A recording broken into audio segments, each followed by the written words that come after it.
नमस्कार मित्रों, जय श्री सीताराम। आप सभी को नवग्रह पुराण के गुरु ग्रह के जन्म की श्रृंखला में या तृतीय व अंतिम श्रृंखला में आप सभी का स्वागत है। यह अंतिम श्रृंखला है, फिर इसके बाद शुक्र ग्रह के जन्म की श्रृंखला आरंभ होगी। तो आशा करता हूँ कि आप सभी को यह श्रृंखलाएँ, नवग्रह जन्म की श्रृंखलाएँ आप सभी को बहुत ही अच्छी लगी हुई होंगी, ज्ञानवर्धक लगी हुई होंगी। तो आप सभी का निरंतर बहुत ही समर्थन बना हुआ है हमारे साथ। तो अभी तक जिन्होंने हमारे YouTube चैनल को सब्सक्राइब ना किया हो, आप सभी लोग सब्सक्राइब कर लें और बेल आइकन को ज़रूर दबाएं ताकि नई वीडियो की सूचना सबसे पहले आप तक पहुंच सके। तो चलिए आरंभ करते हैं गुरु ग्रह की अंतिम श्रृंखला को। तो बिना स्किप किए वीडियो को लास्ट तक ज़रूर देखिएगा, तभी आपको सारी कहानी समझ में आएगी।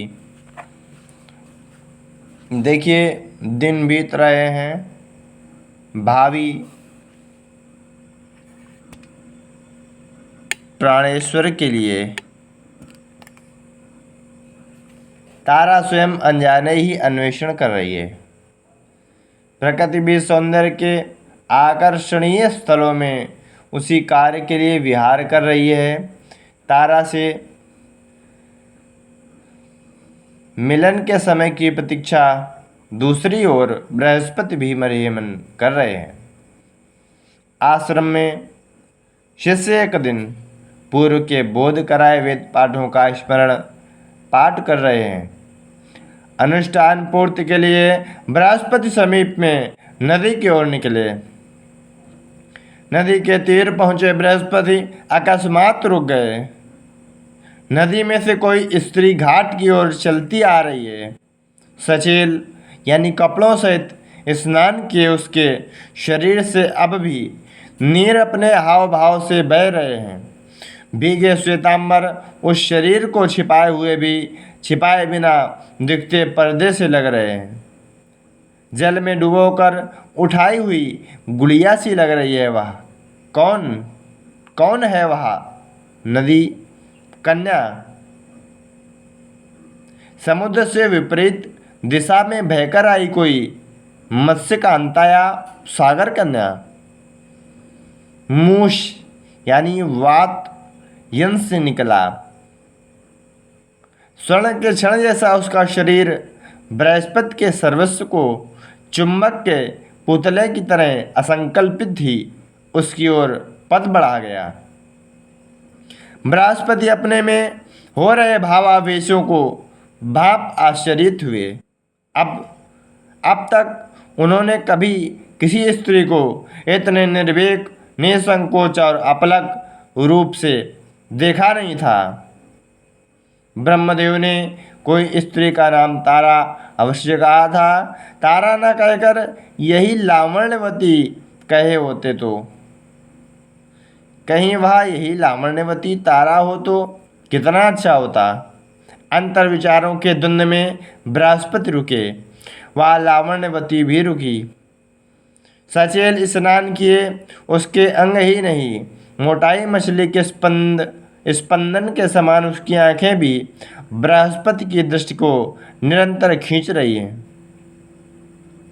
बृहस्पति के सूखते हुए ओष्ठ हिले। हाँ, तो उसका ओष्ठ बोल उठा, आर्य, मेरा नाम तारा है क्या? आप बृहस्पति कुमार को जानते हैं? तारा बृहस्पति के हृदय पंख फड़फड़ाए, पर मौन होकर जानता हूँ कहकर सिर हिलाया। वे कहाँ हैं, बताइए। तारा के कंठ में जैसे कोयल बैठी हो, उसे लगा यहीं तुम्हारे सानिध्य में। आप आश्चर्यानंदित तारा की कंठ से जैसे युगल स्वर निकले। तारा, कहा बृहस्पति ने उसका हाथ पकड़कर। श्रद्धा और अंगिरस को तारा अत्यधिक भाई। तारा के लिए परिग्रह किए बिना ही उनके अनुमति के लिए उसके साथ बृहस्पति को देख अंगिरस और श्रद्धा संतोष से भर गए। बृहस्पति और तारा का विवाह निश्चित हुआ। इंद्रादि देवता नारद मानस पुत्रगण विवाह में पधारे। देवेंद्र के आध्वर्य ज्ञाता पुरोहित के द्वारा बृहस्पति का विवाह अंगरंग वैभवपूर्ण संपन्न हुआ। श्रद्धा और अंगिरस ने तारा और बृहस्पति को अलग अलग बुलाकर गृहस्थ धर्म व दाम्पत्य सूत्रों का बोध कराया। दाम्पत्य यात्रा निराघात रूप से चलाने, वंश को सत संतानों में से अभिवृद्धि करने के लिए दोनों को आशीर्वाद देकर भेजा। तारा और बृहस्पति ने दाम्पत्य जीवन प्रारंभ किए। निर्विकल्पानंद ने नवग्रह पुराण कथन करते हुए कहा, गुरु ग्रह कहलाने वाले बृहस्पति का जन्म वृत्तांत सुना। बृहस्पति के समकालीन एवं समान ही शुक्र ग्रह की जन्मगाथा भी सुने।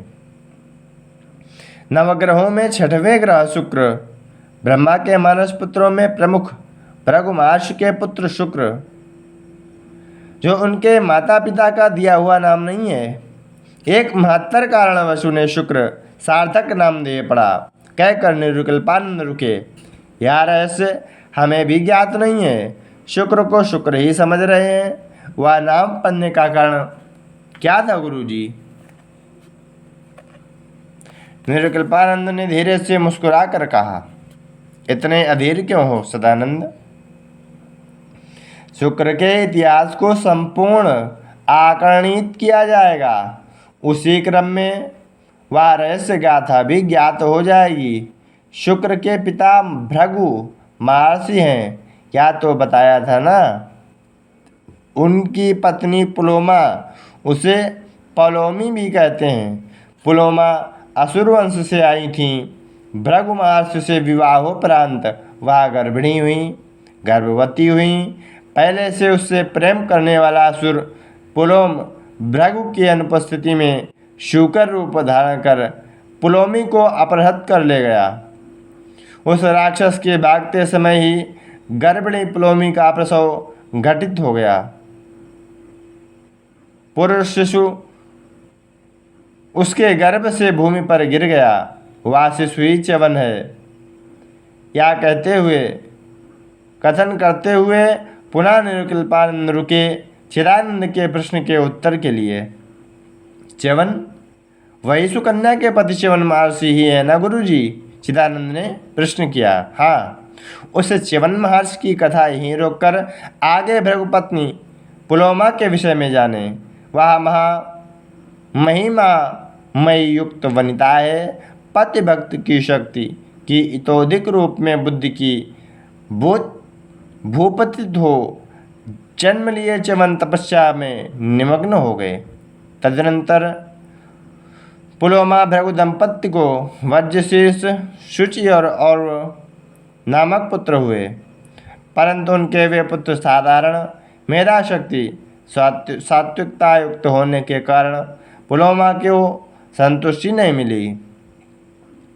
महाशक्ति संपन्न, तीव्र बुद्धि कुशलता, कार्यदक्षता, कर्मठ, हठी, अपने असुर कुल के अनुकूल, पक्षपाती और असाधारण पुत्र के लिए पुलोमा चिरकाल से वांछा पाले हुई थी। विवरण देते हुए निर्विकल्पानंद ने कहा, तो गुरु ग्रह के जन्म की कथा की अंतिम श्रृंखला बस यहीं तक। आगे चलेंगे, कल लेकर आएंगे आप सभी के समक्ष शुक्र ग्रह के जन्म की कथा। शुक्र ग्रह का जन्म कैसे किस प्रकार हुआ जानेंगे, शुक्र ग्रह कौन थे यह भी जानेंगे। तो आप सभी लोग निरंतर हमारे YouTube चैनल सिद्धार्थ तिवारी कानपुर को सब्सक्राइब करके जुड़े रहिए हमसे। बेल आइकन को जरूर दबाएं ताकि नई वीडियो की सूचना सबसे पहले आपको मिल सके।